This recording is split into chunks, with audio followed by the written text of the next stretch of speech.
এই গরমে মন প্রাণ শীতল করার জন্য 1 কাপ বোরহানি চাই চাই। আমার আজকের রেসিপিতে থাকছে ঘরে থাকা খুব সামান্য কিছু উপকরণ দিয়ে বোরহানি রেসিপি। আসসালামু আলাইকুম everyone, welcome back to my channel Keya craft and cook. Borhani বানানোর জন্য থাকছে পুদিনা পাতা, ধনিয়া পাতা, সরিষা আর কাঁচামরিচ। আমি সবগুলো উপকরণ একসাথে পেস্ট করে নিয়েছি। তারপরে এখানে নিয়েছি আমি টক দই। আমি এখানে প্রায় 1.5 কেজি পরিমাণ টক দই নিয়েছি। আর এই বোরহানিটা 8 থেকে 9 জন খেতে পারবে।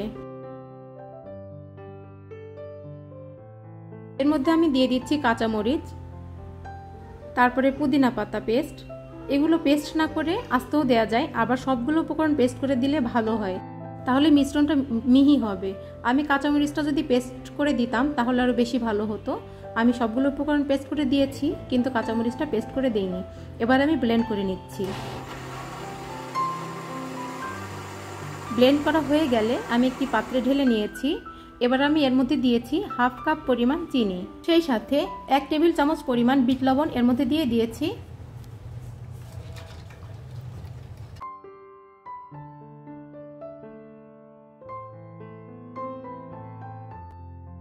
দিয়ে দিচ্ছি স্বাদমতো লবণ। তারপরে আমি বোরহানিটা ছেঁকে নিয়েছি। ছেঁকে নেওয়ার পরে এইটুকু আমার বের হয়েছে। এটা কিন্তু থাকলে খেতে ভালো লাগবে না, ছেঁকে নিলে স্মুথ হবে। এর মধ্যে আমি টালা জিরা গুঁড়া করে দিচ্ছি। এটা ভালোভাবে মিশিয়ে নিতে হবে। আর এর মধ্যে আপনারা চাইলে দিতে পারেন টমেটো সস এবং লেবু। এই দুইটা উপকরণ দিলেও হয়, না দিলেও হয়।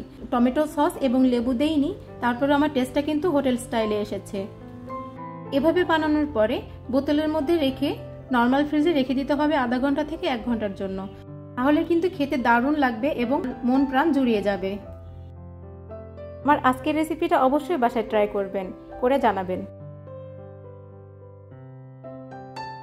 আমার এই সহজ সহজ রেসিপিগুলো যদি আপনাদের ভালো লেগে থাকে তাহলে প্লিজ আমার চ্যানেলটি সাবস্ক্রাইব করবেন আর পাশে থাকা বেল আইকনটি প্রেস করে দিবেন পরবর্তী নোটিফিকেশন পাওয়ার জন্য।